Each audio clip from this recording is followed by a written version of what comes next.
Hello, welcome everyone. Thank you so much for coming out to Google tonight for our talk. My name is Gretta Cook, and this is my coworker right here, Victor Chudnovsky.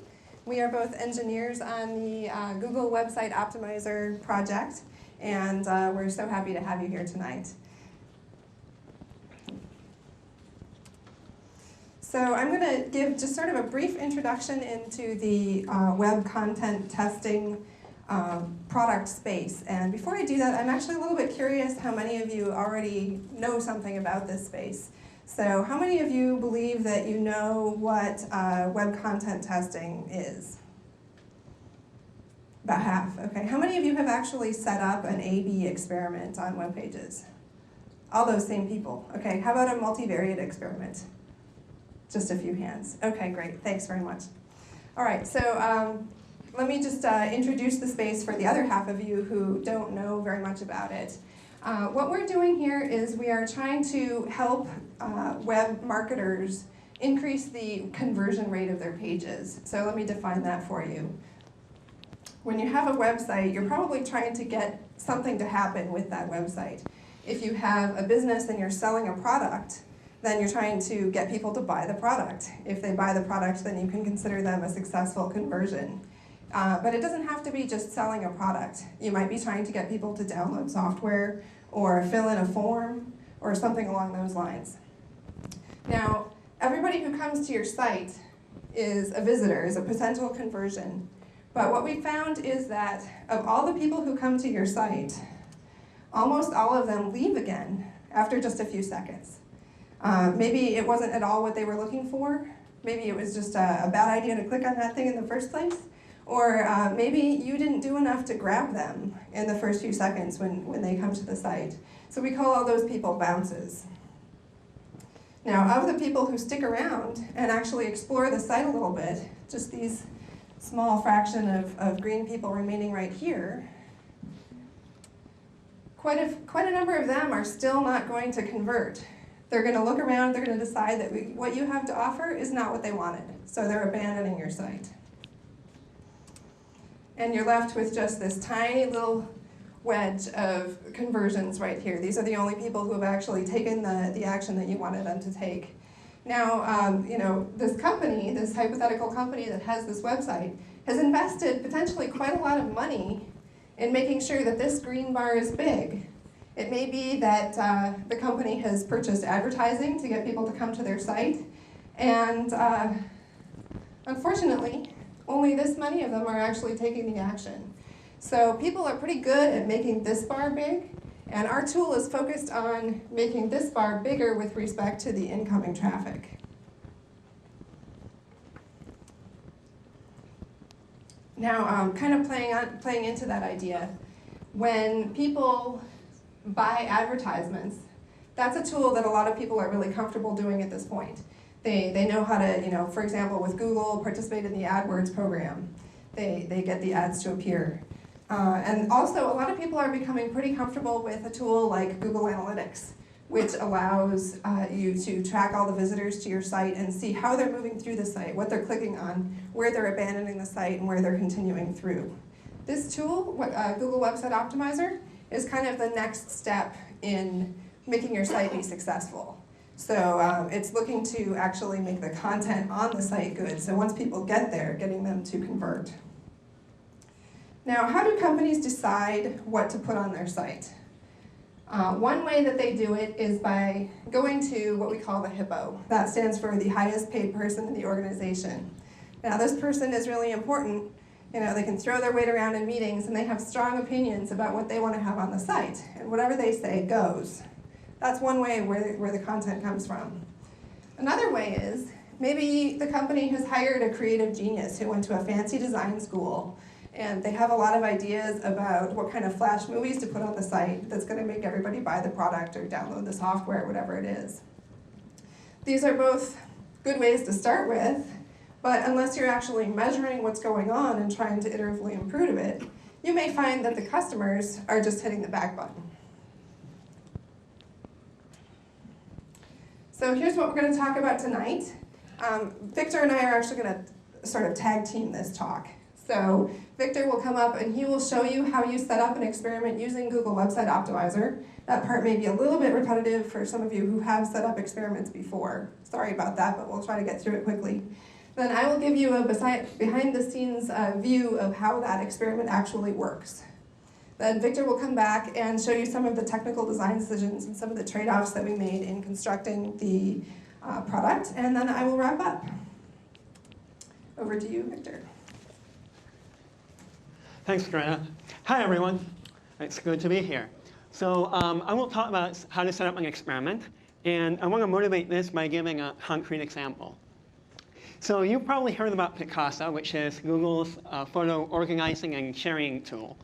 And this is what their landing page looked like.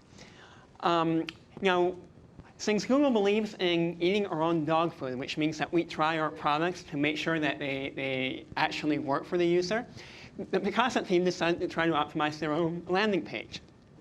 So what they were trying to do is make this page more convincing so that if you see this page, you will convert. And for them, a conversion was landing on the download page. So if you get here, then that means you were a conversion and the landing page was successful. What they decided to test was the content of outline and red, the headline, the download text, and the image. And by using Website Optimizer, they ran an experiment, and they were able to get a 30% increase in their conversion rate. And their landing page after the experiment is this one. This is a winning page that led to the increased conversions.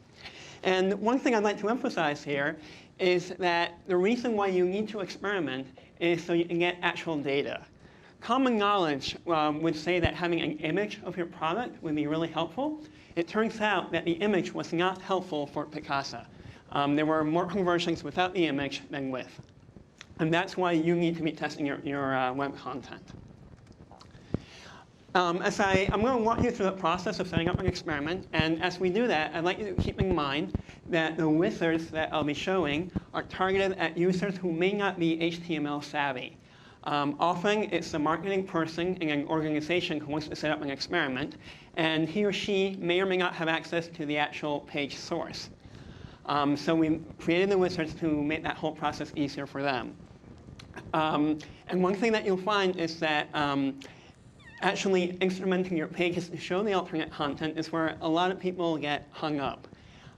We do the actual instrumentation using JavaScript, and for a lot of people, that's a problem. So we try to make that easier and to provide feedback along the way.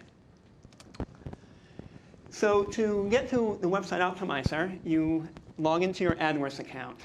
You don't need to be running an AdWords campaign, and you don't need to spend any money, but you do need to be logged into AdWords. There's a link at the top that says Website Optimizer, and that's what you click to see your experiment list.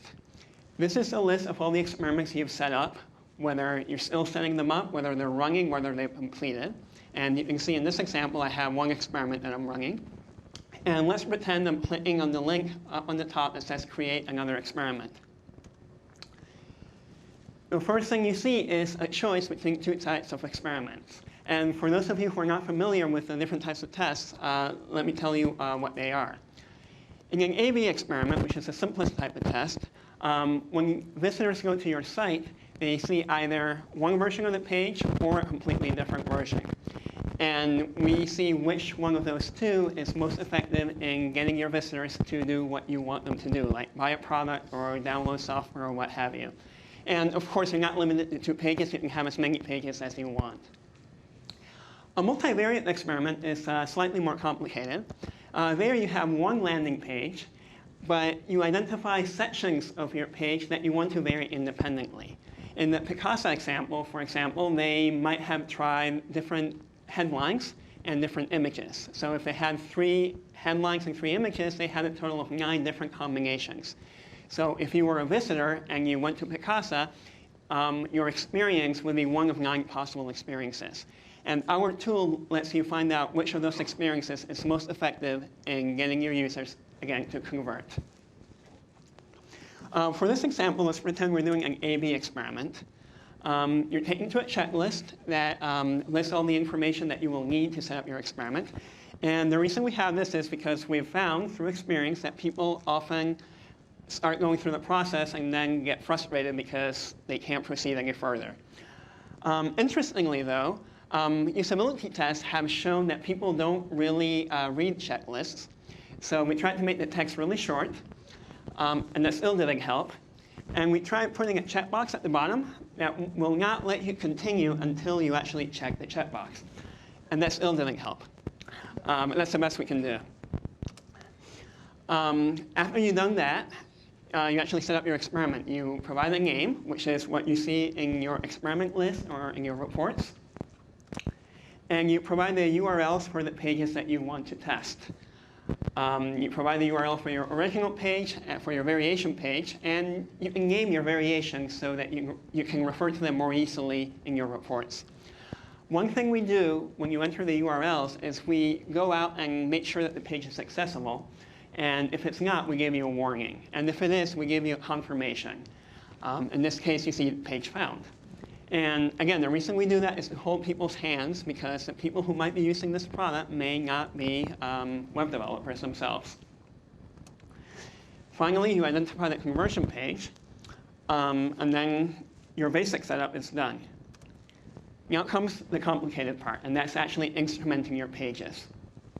We give you a choice between having your web team install the tags or installing the tags yourselves.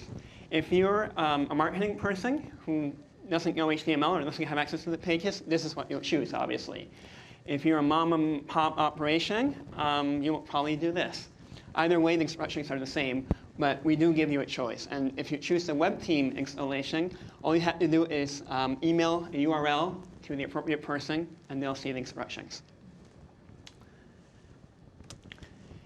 The instructions we found, again, usability tests, are kind of intimidating. So we tried to guide people step by highlighting what page they're working on and making it very clear that there are these snippets of code that they have to paste on their pages.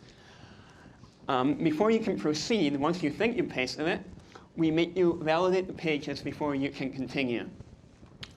And when that happens, we go out, we fetch the pages, and we make sure that the script actually was copied in the correct location. And if it is, you can proceed. If not, you are asked to go back and fix the errors. And we try to give you informative error messages for that.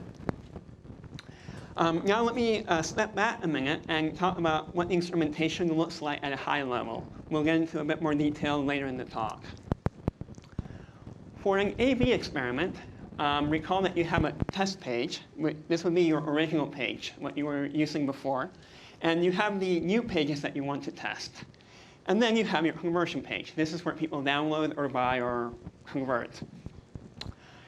So to instrument your pages, you put a control script at the top of your test page. When a visitor to your site tries to display that page, the control script will contact Google and get information about what content is supposed to be displayed.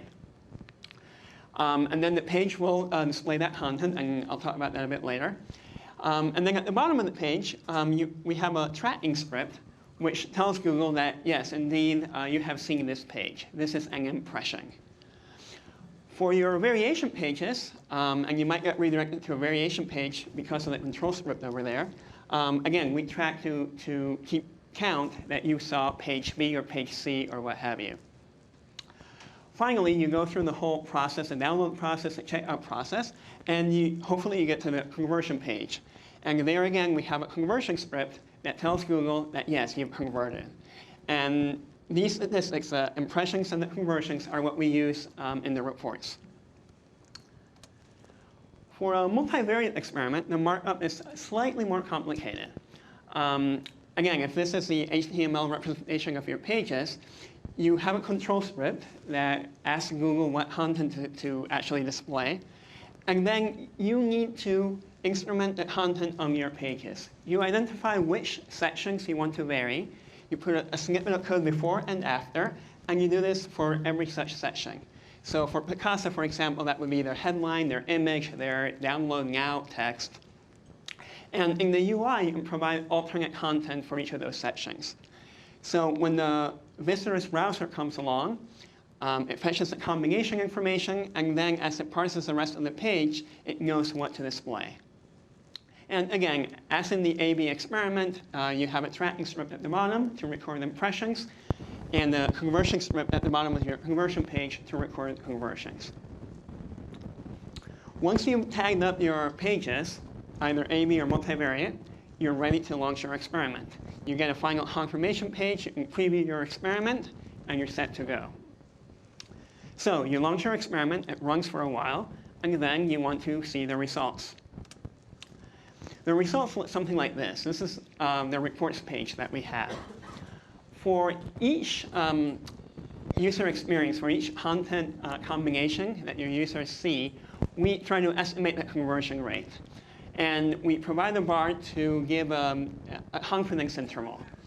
This means that with 95% confidence, the real conversion rate for that particular page is what's shown there.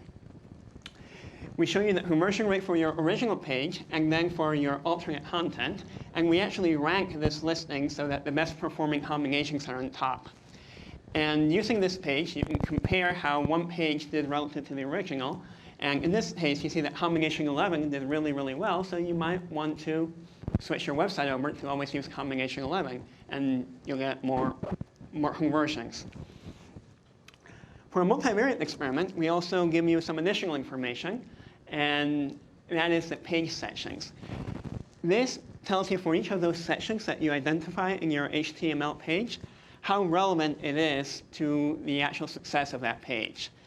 Now, this is somewhat simplistic in that it doesn't take into account how one section might influence another.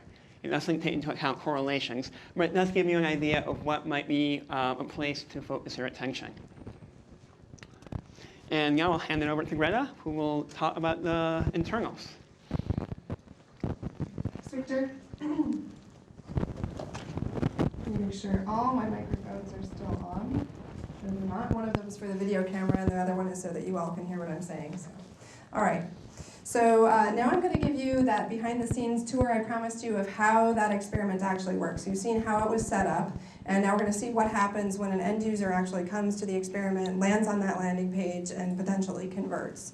So for this experiment, we're going to be talking about a fictitious online bicycle retailer. So it's a company trying to sell bikes on the web, and they're called Timbuktu.com. It's made up. I think if you go there, you'll see some domain reseller. Okay. Here is our diagram. Up here in the corner, we have Alice. She's the end user. She is thinking about buying a bike. She's done some kind of web search and found links, and she has clicked on a link that takes her to the Timbuktu.com server, which I guess it must be a mom and pop operation if they're serving from a computer that actually has a head on it rather than out of a server rack, but I guess my clip art collection wasn't as comprehensive as it could have been. Anyway, here's Timbuktu.com. She has requested this file bikes.html, which is the landing page for Timbuktu.com. And when she retrieves that page, here it comes to her, and it's just as you saw in Victor's slides a few moments ago. It's a multivariate experiment. So we have the control script at the top, we have 3 sections in the middle, and then we have the tracking script at the bottom. So in this case, perhaps the 3 sections represent a headline, an image, and maybe a navigation button at the bottom. So as her browser begins to render this page, the first thing it comes to is that control script at the top. The control script is going to gather up 3 pieces of information. It's going to find the experiment ID, that is the fact that this is the Timbuktu.com experiment. It's going to take note of what the current time is, and it's going to look on Alice's computer to see if she already has some cookies present, indicating that she's already a part of this experiment. It will then package up those 3 things and send them as query arguments to a GET request for a file called siteopt.js. And it's going to send that request to Google. So I'm going to back up just for a second here and explain a little bit about what's going on in this big cloud that I've labeled Google. As you can imagine, there's a lot of products and services served out of the domain google.com. And somehow when we get a request sent to somehost.google.com/somepath, we have to make sure that that request goes to the right process.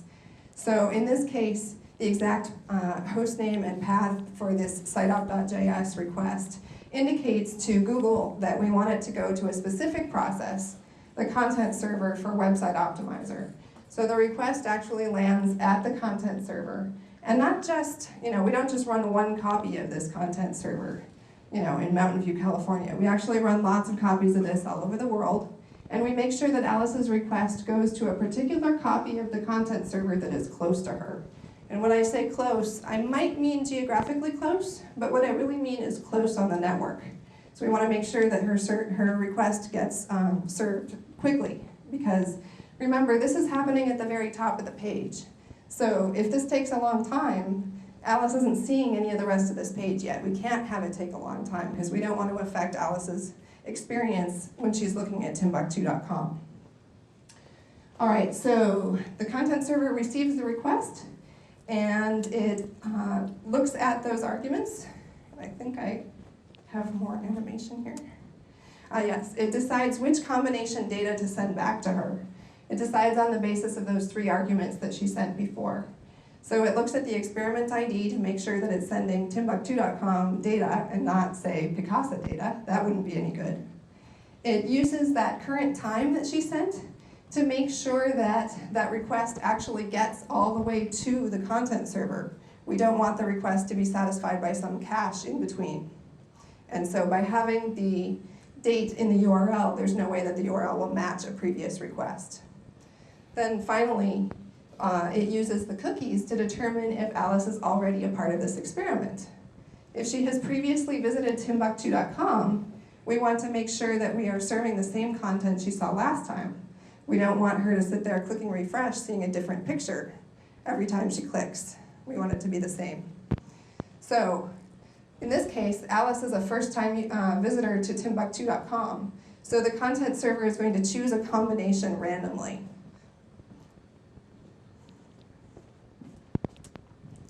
When the content arrives at her computer, now her computer can continue to render the page. It's going to fill in the actual headline, image, and button that was selected randomly for her. And then we'll make it all the way down to the bottom of the page. So at this point, the latency is over. Alice, the human end user, is not noticing any more ill effects, if any, were ever there in the first place, from the fact that she's taking part in an experiment. We get to the tracking script at the very bottom of the page. This is also requested from Google, but is requested from a different process within Google. It's requested from the tracking server, which is actually a part of an entirely separate product. Here, Website Optimizer takes advantage of the fact that we already have Google Analytics available to us. Google Analytics is an entirely separate product that lets customers track how users click through their sites. And that's exactly what we want to do in Website Optimizer. We want to see how users are getting from the landing page all the way to the conversion page. So we just make use of that existing functionality in Google Analytics. We request a function called Urchin Tracker. And then the way that we actually instrument the fact that, or the way that we record the fact that Alice is now taking part in this experiment is we request a single 1 pixel image, utm.gif. This is the way Google Analytics does all of its tracking. So at this point, Alice has been recorded as an impression for the experiment. Now she's going to continue to click around within the site, and what do you know? Alice decides to buy a bike.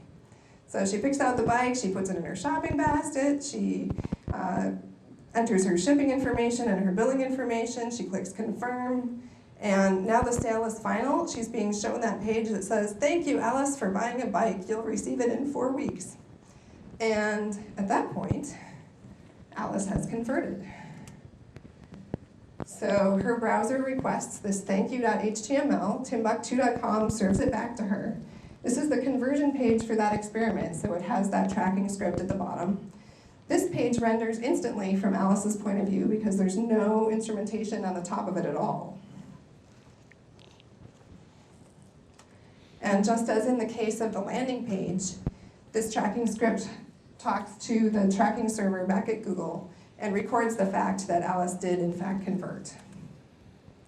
So now when the operator of Timbuktu comes back and looks at his report, let's say Alice was randomly served combination 90.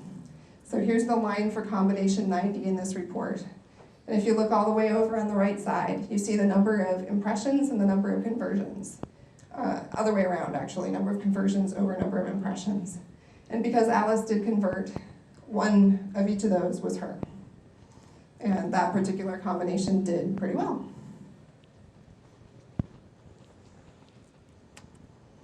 Okay, Victor, you want to give them some technical stuff? Sure, Greta.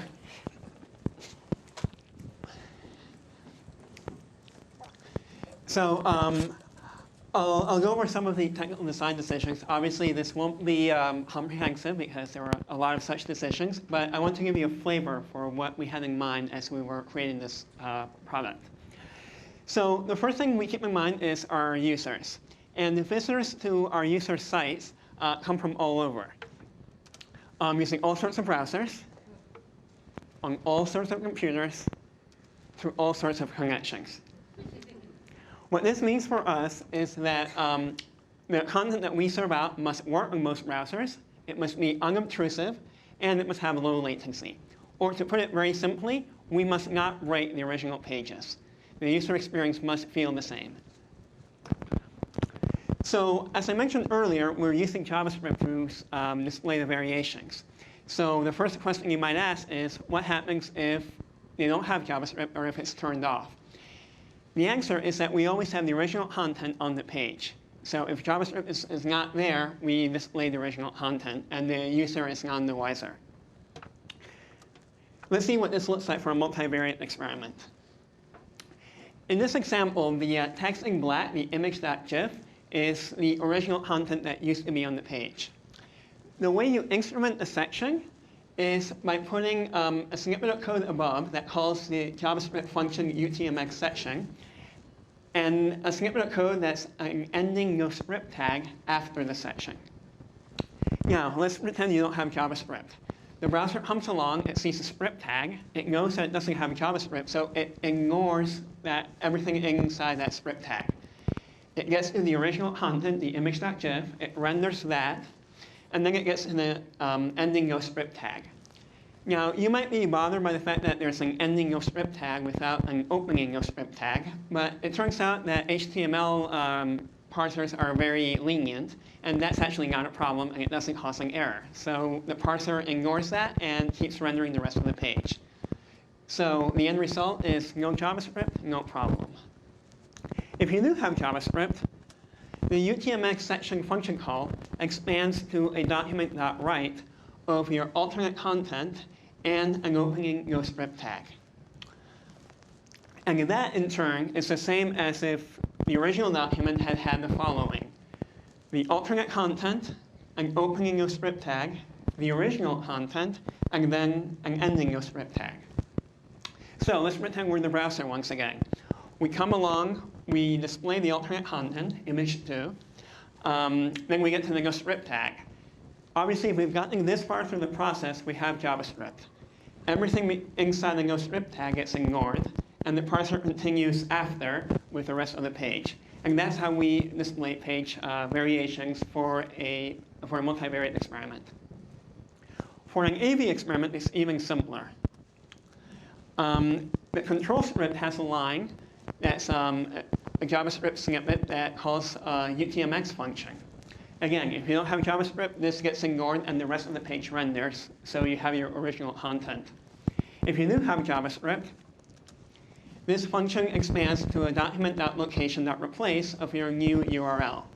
So the parser comes along, it sees this, and it redirects you to the new page before it renders the rest of the original page. One thing I want to note here is our use of document.location.replace. And the reason we do that is so that the new URL will replace the current URL in the browser's history. That way, the user only knows that they landed on a page, and if they go back to where they thought they were before. So if you're redirected from page A to page B, that's invisible to the user. And if they hit back, they see the page that they were on before page A. I'm sure you've all had the experience of being on a website where you hit back and you can't get out. This avoids that. Another issue to consider is what happens if Google is unavailable, if it's slow or unresponsive or what have you. Whatever could go wrong, we don't want to affect latency on the user's pages, on the experiment pages, as much as we can. So here's what we do. As Gretta mentioned, we put the tracking script at the bottom. So if there's any latency associated with that, it'll be invisible to the user because the user is a human, they're reading the page, they're really slow, and in the background, the browser is contacting Google and waiting for a response. Another thing that we do is in the control script, we have default implementations of the functions like UTMX section or UTMX. So that when the control script gets the actual code from Google, if it doesn't get a response, at least there's a function already defined that's a no-op. So when the page renders, there's no JavaScript errors, and you see the original content once again. And finally, our Google servers are configured to time out promptly. If Google doesn't get a response from our particular service provider that Gretta was talking about, within about 4 seconds, it issues back a 502 response, a bad gateway, and the browser is not left hanging, and it just renders the rest of the page. Now, as I mentioned, some visitors might be on really slow connection. So we want to limit the amount of information that we transfer over the wire. So we pre-compile the JavaScript. We all know that JavaScript is actually interpreted. But what we do is we get rid of unnecessary whitespace and unnecessary comments before we send the code over the wire to you. This is what your computer gets. This is not what we have here at Google in our content, in our source control system. We actually have whitespace and comments and indentations. It's beautiful code. But this is what your browser sees. We also try to avoid advanced language features. One of the visitors to your experiment site might be your grandmother on an old 386 using an old version of Netscape, and she may not have JavaScript version 17.5. So we try to use as small a subset of the language as possible. Now, as Gretta mentioned, we are piggybacking on Google technology. We use Google's DNS system and load balancing technology to route your request to a machine that's close to you on the network and relatively unloaded. And we're actually quite responsive. When you contact our servers and we get the experiment data from a big table that houses the information for all the experiments, that transaction takes about 4 milliseconds. And the round trip time from a visitor to Google and back is under 100 milliseconds. We've tried to make it under 100 milliseconds, and often it's quite a bit less than that, like about 50 milliseconds. So we're pretty responsive. And what this means is that Google latency is a small fraction of the actual latency that the user has. They're more likely to see latency because of their ISP than because of Google. And that's the way we like it. Finally, I want to talk about some advanced cases. We went through the wizards, and I explained how we were trying to target marketing people who may not be HTML savvy. However, some of the people running tests might want to do more sophisticated types of tests. So I will talk about 2 such advanced scenarios. One is symmetric A/B tests, and the other one is query parameters in your URL. As you recall, this is what the markup looks for an A/B test. And this is what we call an asymmetric A/B test. And it's asymmetric because the control script is only on the test page, not on the variation page. Now, let's say that I come to your website, and I am assigned variation C. You have 3 variations, and I'm assigned variation C. And then Gretta comes to your website, and she sees variation B, but she thinks it's a really cool website, and she emails me the link. So I click on the link, and I get to variation B, even though it's the same website. So I have a different experience depending on how I got there. And that is probably not desirable. Another example is I landed on variation C, but after you finish your experiment, you decide that variation B is actually the best performing variation, and you want everyone to see variation B. If I've already bookmarked variation C, I'm not going to see your choice. I'll always keep going back to variation C. To fix this, we make the asymmetric A/B test symmetric. We put a control script on the variation page. What that means now is that whenever I land on the variation page, I still go through a control script, which will still contact Google, which will redirect me to the appropriate page. So in the first example, I see variation C, and Gretta sent me a link, a bookmark for variation B. Well, I click on it, but variation B has that control script. It knows that I've been to this experiment before, and it will redirect me to the page that I saw earlier. So my experience is not interrupted. Likewise, if you ended the experiment and I bookmarked variation C, that has a control script as well, and that will redirect me to the page you want me to see. So this solves that particular problem. And to implement this, this is how you do it. There's actually an optional parameter to the UTMX function, which is called current page. And that's an index which you type into your page to identify what page you're on, whether you're on page 0 for the original page or 1, 2, 3. In the function call, there's a little bit of code that compares the page that you're on, which you provide in the page itself, with the target page that Google says should be displayed. And if they're not the same, then we redirect. Otherwise, we do nothing.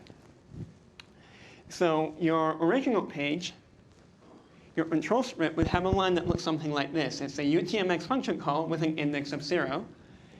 And your first variation would be very similar, except it has an index of 1. So again, if I bookmark your first variation, but I'm supposed to see variation 0, it'll go to this if statement, see that they're unequal, and redirect me. And that's how we solve the asymmetricity problem of A/B tests. A second problem is query parameters. Sometimes what you're testing is part of a long procedure, like a checkout flow. In which case you might be sending information from one page to another using the query parameters. So if you do that and a visitor comes to your landing page for your experiment with some query parameters, obviously we want to propagate those. So we do that. Now, in your experiment, maybe you're also parameterizing your experiment pages with a URL parameter, with a query parameter that says, for example, variation 1 has a parameter version equals 1, and your second variation has a parameter version equals 2. So each of your alternate pages has a URL parameter of its own, or more than one, but your user also lands in the experiment with his or her own query parameters. What we do in that case is we merge the query strings that the user comes with and that you type into the UI when you set up your experiment into one big, long URL string, query string. And the function that does that is called append query string if you're interested. Lastly, you might be testing a complete redesign of your checkout process. The query parameters are completely different. You're using completely different names and completely different format. What do we do in that case? Well, we want to give you the utmost flexibility. So to do that, there's yet another optional parameter to that function call that is called filter. And filter is a reference to a function that you provide.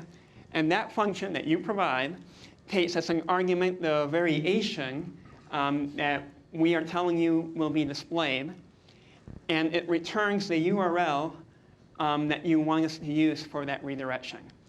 So for example, here, this would have the page 1 URL, and then inside the function, you might mangle all the query parameters however you want, and then you return the URL that we will redirect to. Right after this, this code block, that's where we redirect. So whatever you give us, that's what we use. And that takes care of the general case, because inside that function, you can do whatever you want. And with that, I'll hand it over to Gretta for final comments. Thank you. So I just have a few last comments to make, and then we'll have some time for Q&A after that. We're done with kind of the hardcore technical stuff. This is just going to be a little bit of overview of kind of where this fits in the big picture. So why would you, or why would any organization use Google Website Optimizer rather than, for example, building their own A/B or multivariate testing? If you're a small mom and pop operation, the answer is pretty clear. You don't have the know-how to build this, and it's free. So clearly, you want to use the thing that Google built. If you are a larger organization and you do actually have the engineering resources to throw at a problem like this, we feel that Google offers these 4 reasons why this product might be a better choice for you than building your own. And the 4 things are, the first one is log collection.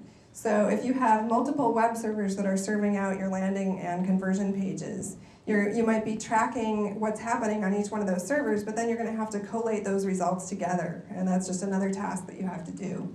The second thing is that analyzing what happens with the statistics. How can you tell when one combination is truly statistically significantly better than any of the others? There's actually some significant statistical work, statistical analysis that has to be applied to those numbers. And at Google, we employ fabulous statisticians who do all that work for you. And so it's just taken care of, and you don't have to figure out that math yourself in your own organization. The third reason is this content management system that we offer.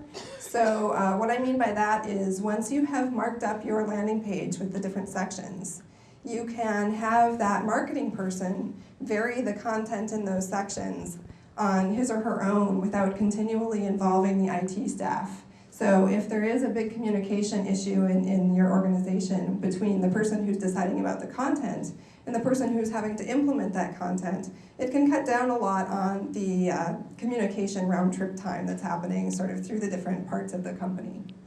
And finally, there's the scalability.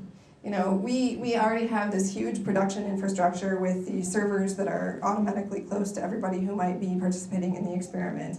And you know, it just works. It's there. And that's something that, that companies can use. So one other high point that we didn't really hit on earlier is that content testing doesn't have to be something that you just do once. You can start out by doing a high-level test, maybe an A/B test, to decide on the overall layout of your landing page. Make big decisions first. And then once you've figured out the layout, you can come back and you can keep doing more tests. You can start out with A/B, and then once you kind of get the hang of it, you can move to multivariate. And you can keep going until you find the page that gets kind of the highest natural conversion rate that you could ever expect for what you're actually trying to sell or promote. And this is going to be a little bit of an awkward segue, but not only can you continually improve your experiments, but here we go. Here at Google, we are continually improving our software. We're continually adding new features to this product. This product is under active development. We have new features coming out all the time. And we have openings on our team. So if any of you are interested in working at Google, either in Kirkland or in Seattle, we have a brand new engineering office that we just opened up in Seattle last week. There are materials scattered around. Please take a look at those. All right, finally.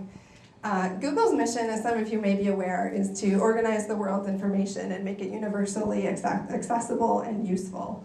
And I see this product, Google Website Optimizer, as really fitting right in here in this useful bit. So I think it's pretty clear how Website Optimizer helps Google's customers. Google's customers have spent a lot of money on advertising, trying to get people to come to their sites, and if they can improve their conversion rates, they get a better return on that investment, they make more money. That's fabulous. But what I really like about this product is that it's not just good for Google's customers. If it's really an effective tool, then it's also good for their customers. So it's good for all of the end users, everybody who uses the web. When all the websites are clearer and easier to use and more effective and have better transitions and better flow, that's good for everybody. So I'd like to just quickly acknowledge the local team here in Kirkland. We have engineers who have worked on this product over here, and other folks such as PMs, testers, and so forth on the other side. We also have some staff down at Mountain View not listed here. And with that, I'd like to open it up for questions. Is there anything here? Yes? How many companies are currently using the optimizer? How many companies are currently using Google Website Optimizer? I think that's actually, unfortunately, something that we can't share with you. I'm really sorry. Question back there?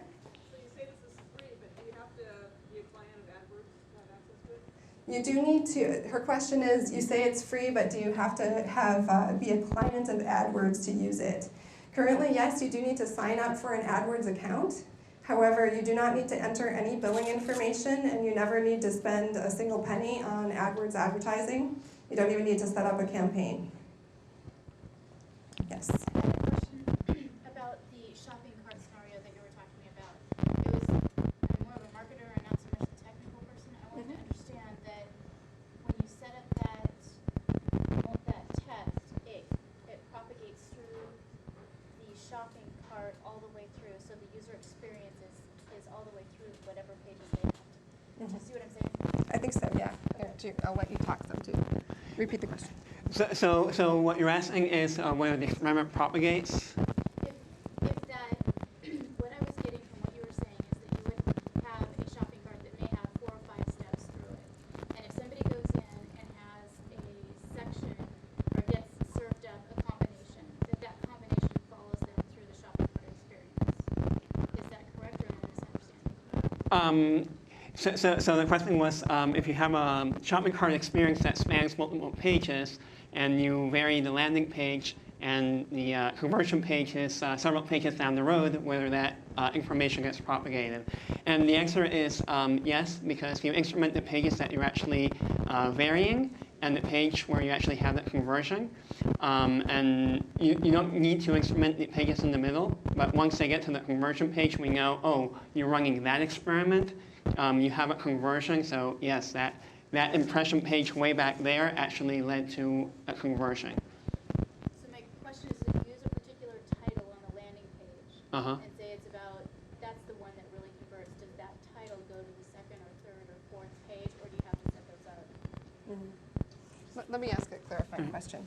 So are you interested in making sure that content can actually be varied in the same way in multiple pages through the experiment? That's what I thought I heard you say. Is that the question? Okay. Eric, I yeah, want to just double check. You can do that, right? Yes. Yes, you can instrument multiple pages with those section markup tags, and as long as everything's all set up. We have our tech lead in the back giving us cues just in case we're not totally sure, so that's very comforting to us. But yeah, you can instrument multiple pages through your site, so if you want to have that same headline used throughout, you can have that happen. Yeah. Yeah, and a bit of a technical detail on that. The way you do that is, you remember you had the UTMX section function with a name for you. That was your section name. So if you put the same section name later on in a page that also has the appropriate scripts, then the same content will be displayed for that section because you're using the same name. So yes, we can totally do that. I have a question back here. Yeah, back there, please. For a website with very low traffic, like an internal tool on an intranet, something like that, how many visits do you need to get statistically useful information out of doing this kind of testing? So the question was, if you have a website with low traffic, such as perhaps an internal website, how much statistics do you need to get? How long do you need to run an experiment to get meaningful statistics? And we have a bunch of criteria that we recommend. For example, running for at least a week to take into account seasonal effects. You know, like some people might click on something more on Monday and less on Friday because they're thinking about going home, or vice versa. Depends what you're selling. We also have some rule of thumb numbers. You recall what those are, Eric? For a number of impressions? This is our tech lead. This is Eric Vasilik. Sure.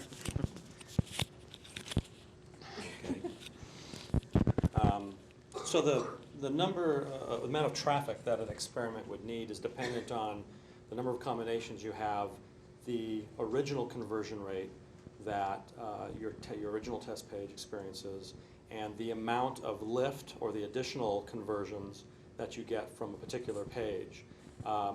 And if your conversion rate is low or your lift is low, you'll need a significantly greater amount of traffic. If your conversion rate is near 50% and your lift is, say, 10 or 20%, you could probably get away with very little. For example, under the most ideal conditions, I can see 50 to 100 impressions per combination would be sufficient. However, if you start to get down in the very low conversion rate range, you may need, I mean, really low, you may need 1,000, something like that. So the thing you have to consider when you're running an experiment is how many the thing that you control basically is how many combinations you produce. And so I would recommend you start slow or start small. And then if you find out that your conversion rate is reasonably high and you have good lifts, or you're fairly confident that an alternative content will produce a significant jump, you can start to get a little more crazy with that stuff. Is the confidence interval reflected in the tool, so I can, if it's turning out that it's much lower than I expected, I can see, oh, I've really got to let this thing run longer? Absolutely. As the experiment begins, the intervals are very wide because it's, we don't really know with any great certainty. But as you get more data, they start to narrow. And as they start to narrow and separate, then you start to get more confidence that that a particular combination is doing better than another. Thank you. Uh-huh. Thanks, Eric. At what point can you conclude that they are not having any difference in conversion rate? I'll let you keep it. So the reports are designed Can you such. repeat his question? Yes. The question is, at what point do you decide that there's not enough difference to merit changing to an alternative? The reports are designed such that when the bars separate entirely, you'll have a 95% confidence that one combination is better than the other. If after some period of time, if that hasn't happened, say in a month or two, then I'd recommend stopping the experiment, trying different variations, maybe cutting down on the number of variations, because at that point you're starting to measure differences that are too small. You need to drive more traffic at a fewer number of combinations. So it's really sort of a judgment call. It's really how long are you willing to wait to measure a certain quantity, a fairly small number at that point. Now, if the differences are great, within the day you might see wild changes and potentially be able to make decisions very rapidly. Although, again, we recommend running for a week to deal with inter-week variations in traffic and decision making. Question right here. What kind of content can be tested? Any kind of content. You'll notice Victor pointed out, I believe, that we use document.write to inject content into the page. So anything that you want to inject, any HTML you want or any fragments of HTML thereof, you can substitute you can substitute that for your original content. So pretty much anything. So that includes Flash. Now, we don't host resources. So if you want to test, some alternative Flash, you would host that alternative Flash at some URL, but you would have the alternative content would be a reference, an object reference to that Flash, for example. So you get to host all the content. We get to host the snippets of HTML that get substituted in your page. And the same goes for images or any other resource. What about forms? If I went to a poll or something like that. If you want to do what again? A web form, if I went to test a form. Absolutely. If you want to test a form, you just, whatever you want to put in that page, it could be a form tag. It's not limited to any particular kind of HTML. It's pretty flexible. And if I wanted to write out some HTML that might, or JavaScript that writes JavaScript that might do Ajax? Absolutely. Yeah, you're not limited there either. You can write out, your variations can be script tags themselves. In fact, there are some techniques where you want to write out script tags so you can perform much more complex changes to your page in a multivariate experiment. So the editor allows you to put in any kind of HTML? The editor looks at the variations as just a raw string that it sends down the wire that gets doc.written in place of the original content. Yeah. I think there was another question back there. Yeah, is any of the allocation among experiments dynamic? So at the one extreme, you can say, I've got 3 combinations, I've got 27 possibilities, I have 1/27th chance for every combination. Or, as the experiment's going along, you can start putting more of the hits onto the more popular, the more successful combinations. Do you do any of that? We do not dynamically vary the amount of traffic to a combination yet. You've hit on one of Eric's favorite topics. Yeah. So, yeah, look to the future for something along those lines. Any more questions? Yes. What load balancing do you use to drive customers to the closest server?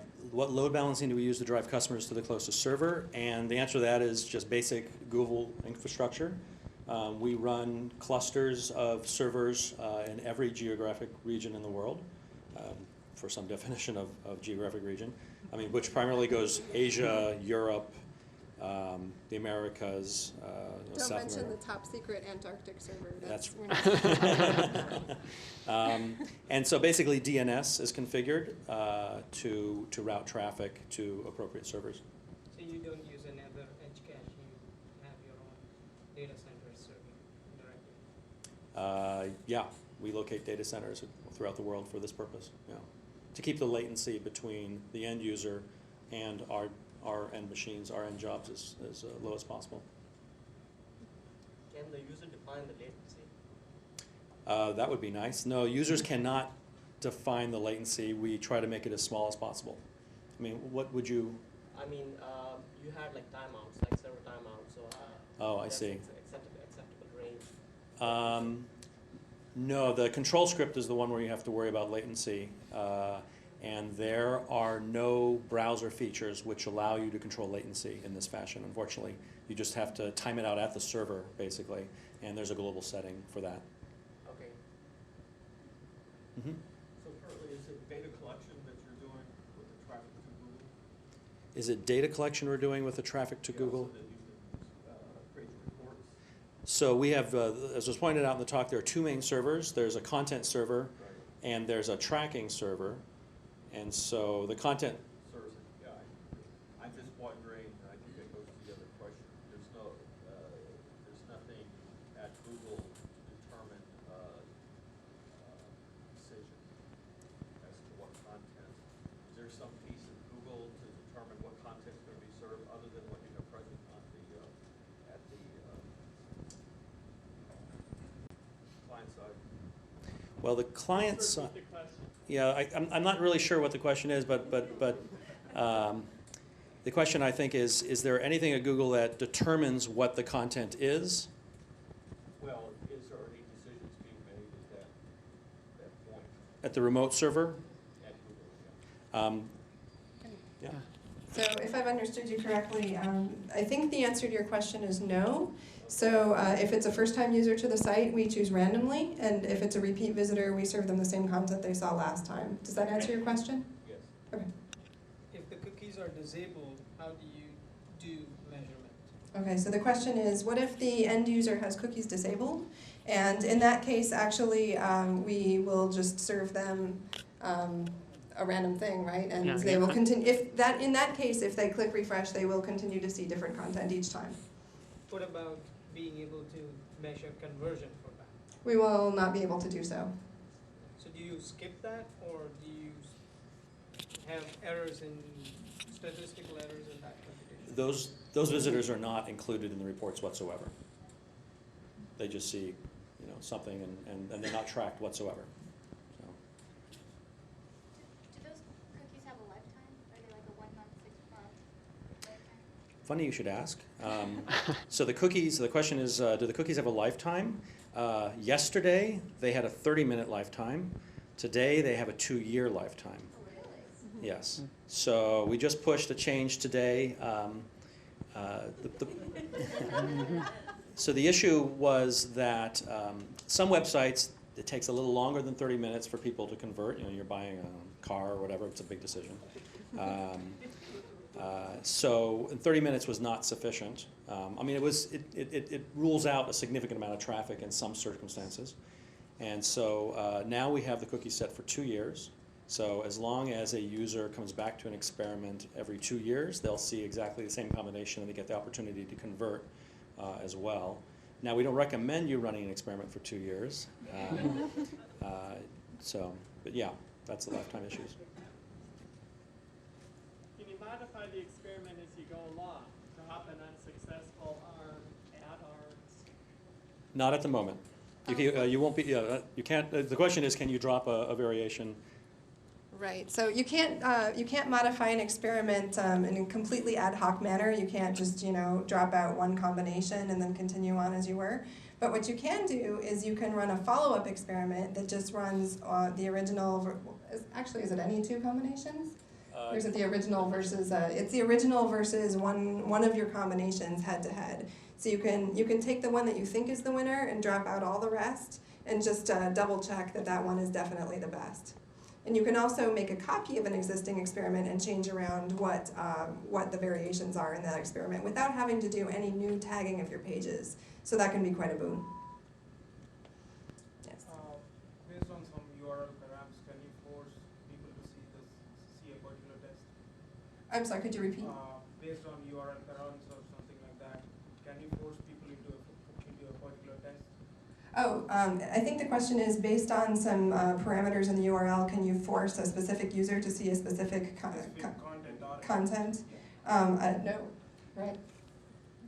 Is the question, you've made like 3 tests or 3 variations and you want to choose a particular variation? Yeah, it could be either one or the second case. So there are techniques where if you're running 3 separate tests, say for example on a single page, at your web server you can roll a die and select what experiment the user will see, and as long as you're tracking that user with your own cookies and continue to serve out that control script for that experiment, you'd be able to subdivide your traffic among multiple experiments. That is a possibility.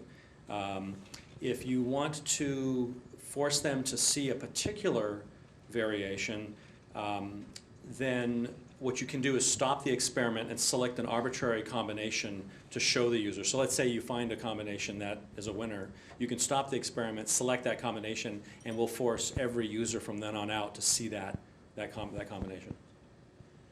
Does that answer your question? I mean, I still want to decide some sector of the users to see a particular content. Oh, I see. You want to segment the users into seeing. Well, in the filter function.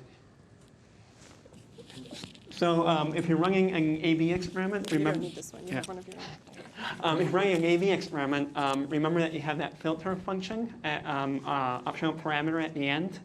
So you can do that to give us whatever URL you want. Inside that function, you can take the URL that we give you, which is the one we think you should be redirecting to, but you can give us whatever URL you want. So that's where you can do that. Yeah, back in the back. So are you tying up, you have user profiles, user intent, the longer bits, and information like that, end user. Can you tie that up with your A/B testing or multivariate testing? So the question is, we have user profiles from the people visiting your experiment, and whether we can tie that in with the reports. Is that right? No, we don't do that at the moment. All we do is just figure out the conversion rates and give you a report based on that. Because people might have different intent, like different classes of people, when they visit a website, you might have very different intent. Right, you're talking about segmenting your visitors and doing something different depending on who's visiting. Well, trying to understand which segment is doing what. Uh-huh. Yeah, well, we don't do that. Yeah, Rare? Is there a timeout between when a user will click on the experiment feature page and get conversion done? Like if I go and look at the bike in that example today, and then 1 week later go and make a purchase, go to the conversion page, does that get computed into the experiment as conversion? So the question is, in the bike example, say you go to the website one day and it takes you, say, 2 weeks to actually make the purchase, does that get counted? And as of today, yes, because we have those cookies that last for up to 2 years. So then I have a follow-up question. I looked at the bike today, and there was an experiment on that page, but I really didn't want to buy a bike. The order pipeline has the conversion tracking. I wanted to buy a helmet 2 weeks later, and that wasn't in the experiment, but I just went and then made a purchase. But because of the cookies are set, because of the tracking being set, you will still mark it as conversion. Yeah, that's right. If you instrument your pages, the way we've said in this scenario, and the scenario is the following, that you go to a website, you see a bike, so you have an impression, but what you really want to buy is the helmet. You come back later, you buy a helmet, is that counted as a conversion? And yes, if you instrument your pages naively, if you will, yes, that will happen.